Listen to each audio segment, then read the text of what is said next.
Queridos amados hermanos, Dios les bendiga. Un gusto poderles saludar a través del Facebook. Y hoy precisamente vamos a seguir adelante con nuestro estudio Iglesia Jeruel en el capítulo 4 de la segunda epístola del apóstol Pablo a los de Corinto. Estamos precisamente estudiando y vamos a iniciar estudiando este capítulo 4 del 1 al 4, ¿verdad? Y pues les invito a que vayamos con nuestras Biblias, todos, y con este tema que se llama la luz del Evangelio. Es importante que nosotros podamos considerar que hasta el día de hoy el Evangelio es lo que ilumina la vida, el corazón de aquellas personas que están desvalidas, desconsoladas, con falta de paz, a veces enfermas, con tragedias en sus vidas, y es el único, mi Señor Jesucristo, quien en su momento va a ayudarnos a salir adelante. Y es precisamente el tema del día de hoy, la luz del Evangelio. Ahora, podemos ver aquí claramente, y voy a leer precisamente los 4 primeros versos de 2 a los Corintios en el capítulo 4. Dice aquí: por lo cual, teniendo nosotros este ministerio, según la misericordia que hemos recibido, no desmayamos. Antes bien renunciamos a lo oculto y vergonzoso, no andando con astucia ni adulterando la palabra de Dios, sino por la manifestación de la verdad, recomendándonos a toda conciencia humana delante de Dios. Porque si nuestro evangelio está aún encubierto entre los que se pierden, está encubierto, en los cuales el Dios de este siglo cegó el entendimiento de los incrédulos para que no les resplandezca la luz del evangelio de la gloria de Cristo, el cual es la imagen de Dios. Cuando se predica el evangelio, este siempre va a traer la iluminación para el corazón de aquellos que escuchan, el entendimiento del propósito de Dios para la vida de la persona, el conocimiento de la misma palabra de Dios, pero sobre todas las cosas, la esperanza de vida eterna en la persona de Jesús para todo aquel que ha creído y se ha arrepentido en su corazón de sus pecados. Ahora, esta actividad que el apóstol Pablo desarrollaba era prácticamente un ministerio que Dios mismo le había dado. Por ello es que él era un apóstol de Jesucristo, y para el mismo apóstol Pablo esta era una importante responsabilidad que traía sobre sus hombros, y por ningún motivo estaba dispuesto a abandonarlo, ya que este ministerio lo veía ya no solamente como una responsabilidad, sino como un gran honor de que Dios lo había escogido para poder llevar las buenas nuevas de Jesucristo a todo aquel que pudiera creer. Así que esto nos lleva a estudiar el primer punto del primer verso, que es: el evangelio conlleva una gran responsabilidad, mis hermanos. Dice ahí el verso número 1, por la cual, teniendo nosotros este ministerio, según la misericordia que hemos recibido, no desmayamos. Pablo va a enlazar este primer verso con el verso 18 del capítulo 3 de esta misma epístola, el cual habla de que todo creyente debe de reflejar la gloria del Señor, porque va siendo transformado a la imagen de Jesucristo en la medida que tiene comunión con Dios y que empieza a tener revelación de Dios mismo a través de su palabra, mostrando qué cosa: la obra del Espíritu Santo en la propia vida de santificación del creyente y aquellos que han pertenecido a este nuevo pacto a través de la persona de Jesús, ¿verdad? Así que después de echar una mirada, se puede decir así, retrospectiva a toda la misericordia de Dios que ha hecho para aquellos escogidos y aún aquellos que están, nuestro Dios, por escoger en esta era, ¿verdad? El mismo apóstol Pablo se muestra muy confiado, gozoso, capaz de poder seguir en el ministerio otorgado por Dios para poder seguir predicando el evangelio.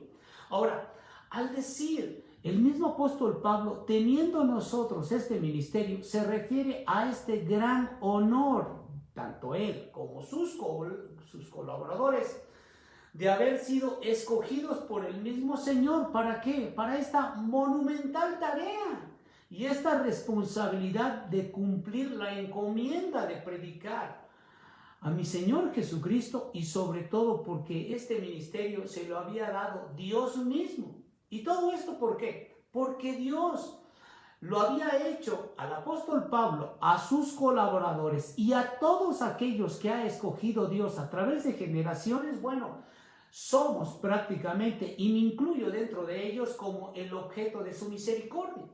Como dice claramente Primera de Timoteo, en el capítulo 1, verso 13 y 16, dice la Escritura así. Primera de Timoteo 1, verso 13 y 16, dice así: habiendo yo sido antes blasfemo, perseguidor e injuriador, mas fui recibido a misericordia, porque lo hice por ignorancia, en incredulidad. El verso 16 dice: pero por esto fui recibido a misericordia, para que Jesucristo mostrase en mí el primero toda su clemencia, para ejemplo de los que habrían de creer en él para vida eterna. Pablo, a mencionar aquí el por qué la misericordia que Dios le había otorgado, bueno, él dice, pues no vamos a desmayar. Y no se refiere precisamente al desmayar, al cansancio físico, sino que se está refiriendo al abatimiento espiritual que muchas personas tienen dentro del mismo ministerio, dentro de trabajar para el Señor. Entonces podemos ver claramente cómo es que él tiene una conducta positiva al servir al Señor, y lo deben de tener todos los siervos del Señor, o todos aquellos que tienen un ministerio dentro de una iglesia, aún inclusive aquellas personas que han llegado a los pies de Cristo. Bueno, deben de tener esta grande responsabilidad de reflejar el rostro de Jesucristo, y sobre todo considerar que verdaderamente han sido escogidos y que el evangelio en su momento es algo que trae luz al corazón de todo creyente, ¿verdad? Entonces, por ello es que el mismo apóstol Pablo a los Efesios, en el capítulo 3, verso 13, les dice claramente así: por lo cual pido que no desmayéis a causa de mis tribulaciones por vosotros, las cuales son vuestra gloria. El apóstol Pablo les estaba diciendo a los Efesios en su epístola que ellos no debían de desmayar por todo lo que le estaba pasando, tantas tribulaciones que llegó a tener ellos como creyentes. No habían tenido ni la mínima parte de lo que el apóstol Pablo había llevado como afrentas, problemas y sobre todo amenazas de muerte. Así que es un gran privilegio el poder servir al Señor. Así que para el apóstol Pablo, su llamado al ministerio siempre fue todo un reto espiritual, y sabe sobre todas las cosas que Dios es quien le da el coraje, le da la valentía para superar cualquier ataque físico o espiritual o verbal que le saliera al encuentro, porque esto era siempre para él. Y este es un buen ejemplo de lo que Dios puede otorgar para todos aquellos que sirven a Dios y para todos aquellos que se sienten cansados dentro del ministerio, que en su momento pueden ellos sentirse agotados, que ya quieren tirar la toalla. Y en todo caso, deben de considerar perfectamente lo que Dios hace, cómo es que da aliento. Y si nuestro Dios le daba aliento al apóstol Pablo en medio de todas sus tribulaciones, ¿cómo no nos dará el coraje y cómo no nos dará la valentía para poder seguir adelante y sobre todo superar cualquier ataque físico o verbal que pudiéramos tener de cualquier impío? Así que es un buen ejemplo para considerar que con todo y que podamos tener a veces afrentas, tribulaciones, problemas, bueno, el agotamiento espiritual a veces llega para algunas personas, pero para que puedas triunfar dentro del evangelio es muy importante considerar cómo es que el mismo apóstol Pablo animaba a los efesios, como anima a los corintios, a decir: no vamos a quedar a un lado, no nos vamos a quebrantar, no nos vamos a agotar espiritualmente, por el contrario, vamos a seguir adelante. El verso 16 aquí mismo en este capítulo 4 menciona: por tanto, no desmayamos antes, aunque este hombre exterior se va desgastando, el interior, no obstante, se renueva día a día. O sea, ¿qué dice el apóstol Pablo? Con todo y que puedan venir afrentas a mi propia persona físicamente, con todo y que me pueda enfermar, realmente en lo espiritual estoy gozoso y me estoy fortaleciendo más. ¿Cómo? A través de la comunión y a través de la lectura de la palabra de nuestro Dios. Amén. Hay un segundo punto y el segundo verso nos lo expone, mis queridos hermanos, que es el Evangelio alumbra el entendimiento. ¿Por qué? Dice el verso 2, antes bien renunciamos a lo oculto y vergonzoso, no andando con astucia ni adulterando la palabra de Dios. Bueno, Pablo dice que la gente a veces hace en secreto y lo que oculta a los ojos de los demás, porque es escandaloso. Bueno, esto es lo que nunca van a hacer ellos como cuerpo ministerial, ¿verdad? Y no explica precisamente cuáles son los hechos vergonzosos ni lo que en su momento considera él y sus colaboradores de cosas inmundas y perversas que pudieran hacer los impíos, porque no detalla toda esta situación. Pero sí puede decir que verdaderamente las cosas que hace la gente impía en secreto, ellos como creyentes jamás van a hacer o jamás lo van a practicar, ¿verdad? ¿Por qué razón? Porque Dios mismo ha depositado en el corazón de ellos hacer las cosas totalmente claras, totalmente puras y dignas delante del Señor. Miren cómo dice primera a los Corintios en el capítulo número 4, verso 5. Primero a los Corintios, capítulo 4, verso 5. Dice así: así que no juzguéis nada antes de tiempo, hasta que venga el Señor, el cual aclarará también lo oculto de las tinieblas y manifestará las intenciones de los corazones, y entonces cada uno recibirá su alabanza de Dios. Aquí claramente el apóstol Pablo está mostrando lo que mucha gente hacía, que buscaba en lo oculto hacer cosas indignas y cosas diferentes a lo que la Escritura estaba demandando, y sobre todo estaba reprobando para algunas personas que no buscaban precisamente a Dios. Entonces podemos ver claramente cómo es que el apóstol Pablo está diciendo aquí en esta segunda parte de este verso 2, ¿verdad? Antes bien, renunciamos a lo oculto y vergonzoso, no andando con astucia ni adulterando la palabra de Dios. Aquí podemos decir algo muy tajantemente: la conducta de Pablo y sus colaboradores era totalmente impecable, y la astucia de la cual habla Pablo no era parte de las acciones de ellos mismos como cuerpo ministerial, ya que ellos se esforzaban por ser honrados, por ser íntegros, por ser temerosos de Dios, por poner la palabra clara y al alcance de todos aquellos que lo pudieran escuchar. Y no solamente lo predicaban, sino que lo vivían en sus propias vidas y reflejaban con su rostro también a la persona de mi Señor Jesucristo. Entonces podemos decir claramente que aunque los mismos judaizantes no podían acusar precisamente al apóstol Pablo de un engaño, ¿verdad?, con su vida ejemplar, pudieran demostrar claramente que estas acusaciones eran totalmente infundadas y que solamente eran injurias de parte de ellos, tratando de herir, tratando de sabotear el ministerio del apóstol Pablo. ¿Por qué? Porque lo acusaban de que su predicación era falsa y que diluía en su momento la Escritura, como se lo llegaron a decir en el Concilio de Jerusalén. Si vamos, por ejemplo, a el libro de los Hechos, en el capítulo número 21, en el verso 21 también, veremos claramente cómo es que al apóstol Pablo, cuando él llega a Jerusalén, ahí le están no cuestionando, sino que él está explicando y dando un reporte de lo que él estaba haciendo en sus viajes misioneros y sobre todo lo que estaba sucediendo en Antioquía. Y él aquí en el verso 21, él comenta y dice así: pero les se les ha informado en cuanto a ti, y le están diciendo los apóstoles, ¿sí?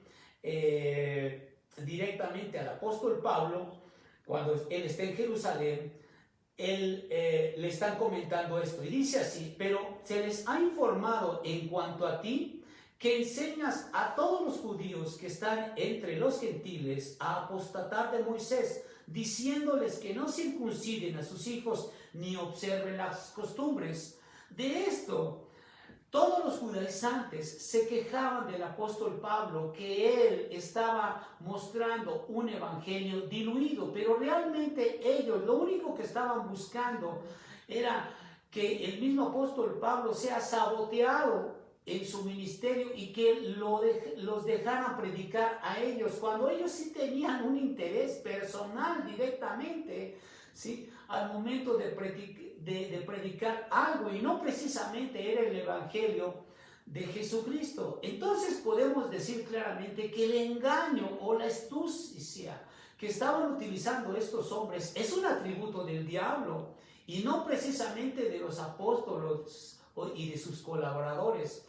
Así que si hablamos de la astucia, la referencia que pudiéramos tener es la astucia de la serpiente en el paraíso, y es el mejor ejemplo o referencia que pudiéramos tener. En el mismo capítulo 11, verso 3 de esta misma epístola, menciona claramente cómo es que aquí el apóstol Pablo está hablando de este celo que debemos de tener cuando nosotros predicamos a mi Señor Jesucristo. Pero dice el verso 3 del capítulo 11 de segunda a los Corintios: pero temo que como la serpiente con su astucia engañó a Eva, vuestros sentidos sean de alguna manera extraviados de la sincera fidelidad a Cristo. Está hablando de que muchas personas, con el tiempo, con la falta de comunión, con la falta de lectura, con la falta de tener coinonía entre hermanos en Cristo, puede fácilmente ser engañado e inclusive desviado de la doctrina correcta de lo que Dios está demandando directamente en su palabra. Así que podemos ver claramente cómo es que en este verso 11 del capítulo 11, verso 3, vemos cómo es que se demuestra claramente cómo es que los judaizantes adulteraban la escritura para su propio beneficio. Así que el apóstol Pablo está rechazando rotundamente las acusaciones a la luz de la fidelidad que tiene la palabra de Dios.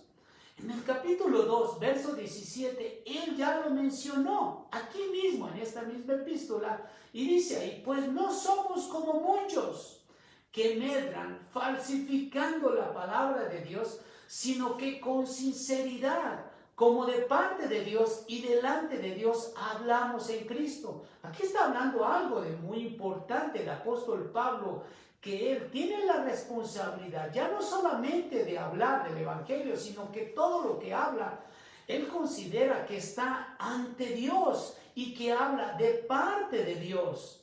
Y esta es una grande responsabilidad, en sumo cuidado, que todas las personas que hablan delante de Dios y de parte de Dios deben de considerar que traen a cuestas toda una encomienda de parte de mi Señor y Salvador Jesucristo, de ejercer el ministerio en pulcritud, en santidad, porque están demostrando, reflejando la gloria de mi Señor Jesucristo a través del Evangelio, y que sus palabras deben de ser acordes, genuinas y bastante versadas de acuerdo a lo que dice la Escritura, y no nos podemos desviar de ahí.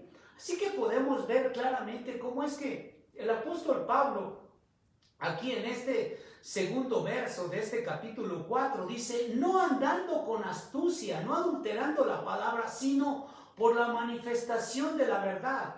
O sea que aquí dice la clara exposición de la palabra, y el preciso mensaje del evangelio era el énfasis en su ministerio para todo aquel que quisiera poner atención y desee escucharlo. ya que el Evangelio no tiene ningún velo que lo tape y no tiene ninguna restricción para aquellos que lo pueden leer a través de la Escritura o escuchar a través de un predicador. ¿Por qué? Porque los ministros de mi Señor Jesucristo son personas preparadas, competentes, sinceras, sobre todo porque tienen el temor de Dios en su corazón y ellos mismos deben de reflejar la gloria de la persona de Jesucristo. Amén.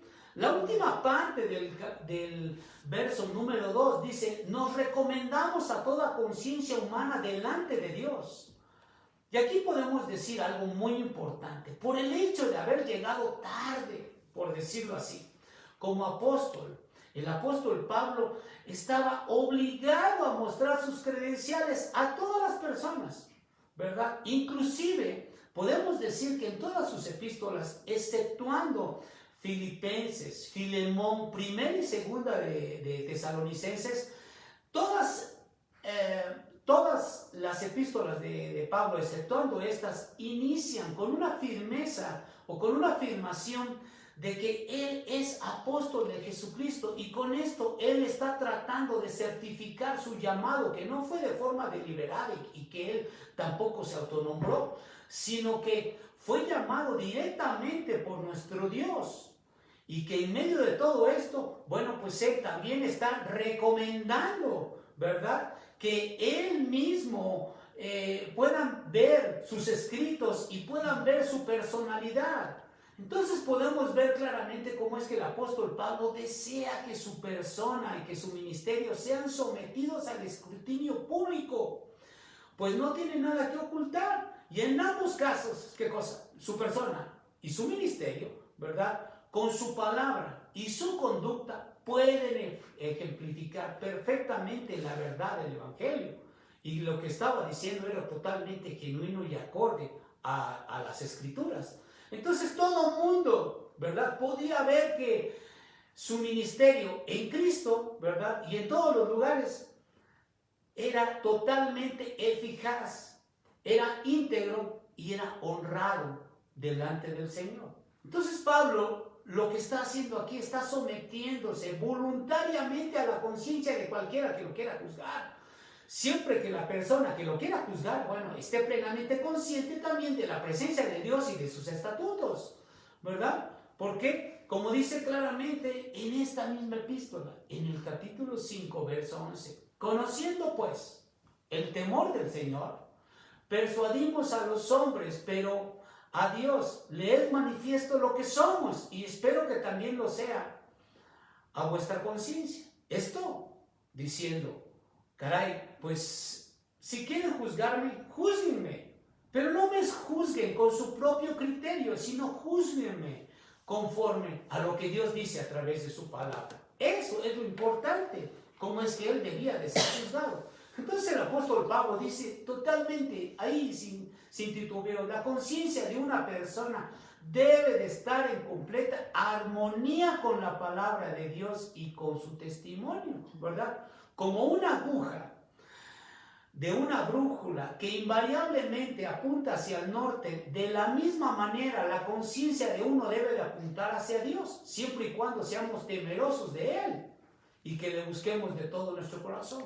Así que la conciencia humana, que es guiada a través de la verdad divina, mis hermanos, registra, valora lo bueno y lo malo, examina la conducta moral de sí mismo y la de los demás, y obedece a la autoridad que Dios está estableciendo para que nos rija, y hablando de cualquier ámbito de nuestra vida. Entonces, en consecuencia, Pablo está invitando a todos los que puedan leer sus escritos, está invitando a todos a los que le pudieran conocer en ese entonces, ¿verdad?, que puedan evaluar y que valoren su trabajo con una conciencia, que presenten también cuentas delante de Dios. Y esto nos lleva a un tercer punto. El Evangelio no es para los incrédulos. El verso número 3 dice: pero si nuestro Evangelio está encubierto, entre los que se pierden está encubierto. Muchos de los corintios que no querían aceptar el Evangelio, bueno, pues eso provocaba precisamente que estuviera encubierto para ellos. ¿Por qué? Porque eran incrédulos. La causa de este encubrimiento no radica precisamente en el Evangelio mismo, y mucho menos radica en la persona de Jesucristo, ¿verdad?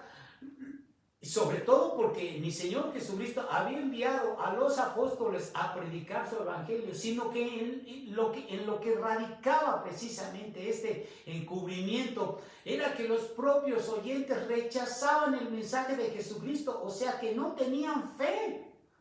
Así que si, en alguna manera es tajante lo que dice el apóstol Pablo. Si alguna persona rechaza rotundamente la enseñanza oral del evangelio, bueno, pues efectivamente para ellos está encubierto. ¿Por qué? Porque su ceguera espiritual les impide ver la luz del evangelio. Y esto, miren, vayan ustedes por favor al evangelio de Juan.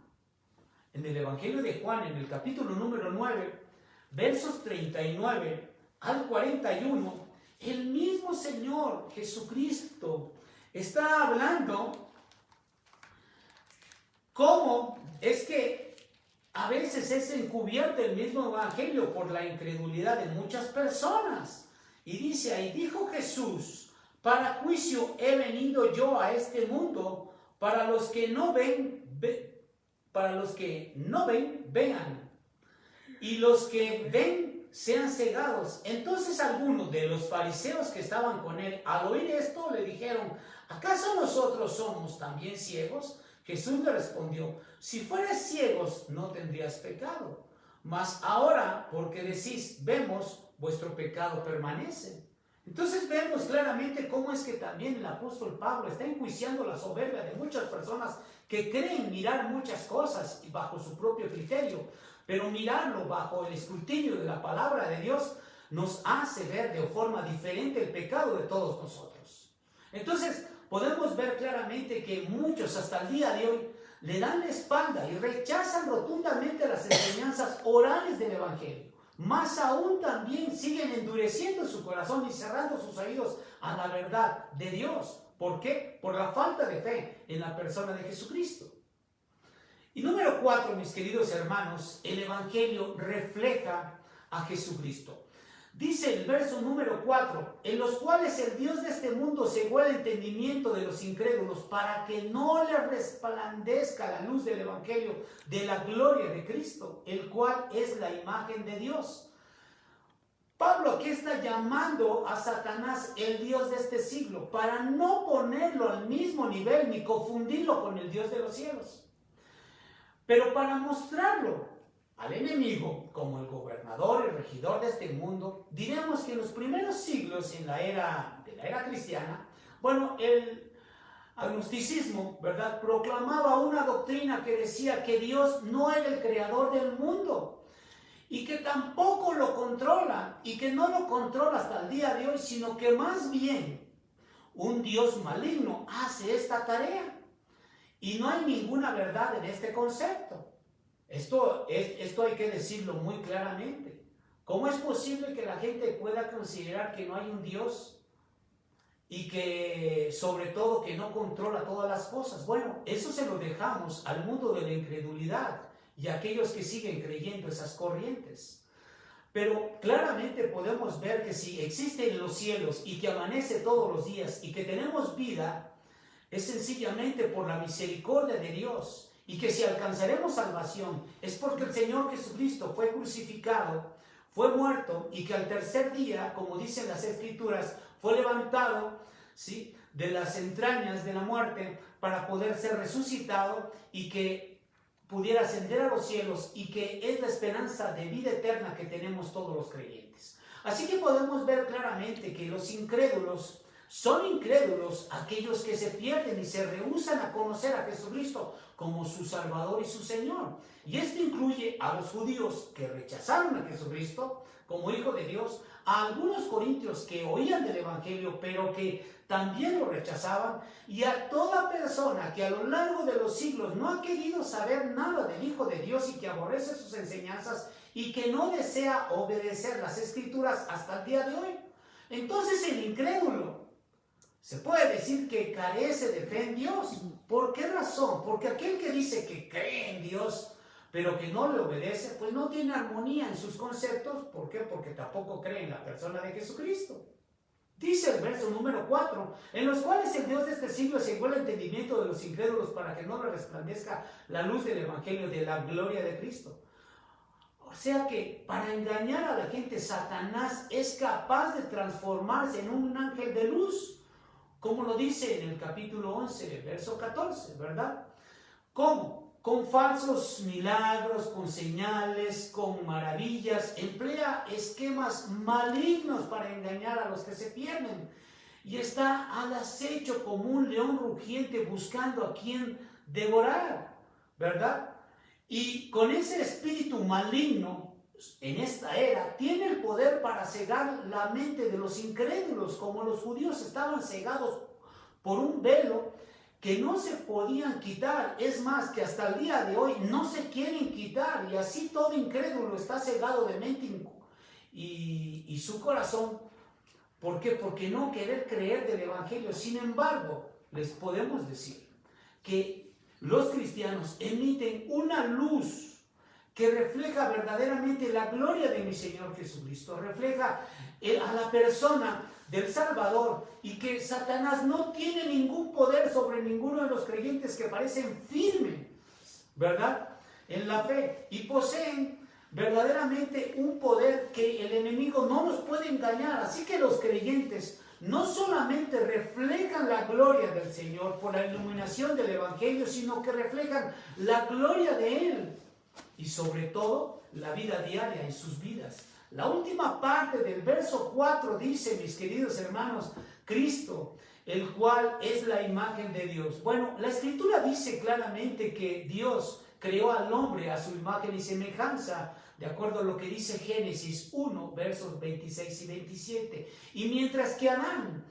porta la imagen de Dios solo por analogía, Cristo Jesús representa la imagen exacta de su ser divino, de acuerdo a lo que dice Hebreos 1:3. Así que podemos decir claramente que el Hijo de Dios refleja el resplandor de la gloria de Dios, y por eso en su esencia se esparce el evangelio por todo lugar, y para todas las personas que pueden escuchar del evangelio trae una esperanza de vida, trae una paz en su corazón, y sobre todas las cosas trae la salvación para todos aquellos que quieran creer que verdaderamente Jesucristo es el Señor. O sea que con esto podemos concluir que por medio de Jesucristo la gloria del Padre se hace visible, mis queridos hermanos, a todo ser en este mundo. Y esto exactamente ¿por qué? Por lo que Pablo demuestra en el verso 6 de este mismo contexto, y esto lo vamos a ver la próxima semana. ¿Qué dice el verso 6? Bueno, Dios ha brillado en nuestros corazones para iluminarnos con el conocimiento de su gloria, de la faz de Jesucristo. Así que toda persona, mis queridos hermanos, que genuinamente ha llegado a los pies de mi Señor y Salvador Jesucristo, muestra la personalidad, el rostro, las acciones y las palabras del Señor para glorificar a nuestro Dios. Vamos a orar. Amén. Padre, te damos las gracias, Señor, por tu amor, por tu misericordia, pero por sobre todo por tus enseñanzas. Rogamos para que tú nos bendigas. Rogamos para que tú nos perdones de nuestros pecados. Rogamos para que tú nos traigas a tus pies. Rogamos, Padre, para que podamos reflejar siempre tu gloria, y también por testimonio la gente pueda llegar a tus pies, Señor, si es tu voluntad. Guárdanos, bendícenos, y que tú, Señor, sigas siendo nuestra guía y sobre todo el reflejo en nuestro corazón. En el nombre de Jesús lo rogamos y lo pedimos. Amén. Dios les bendiga, mis queridos y amados hermanos y hermanas.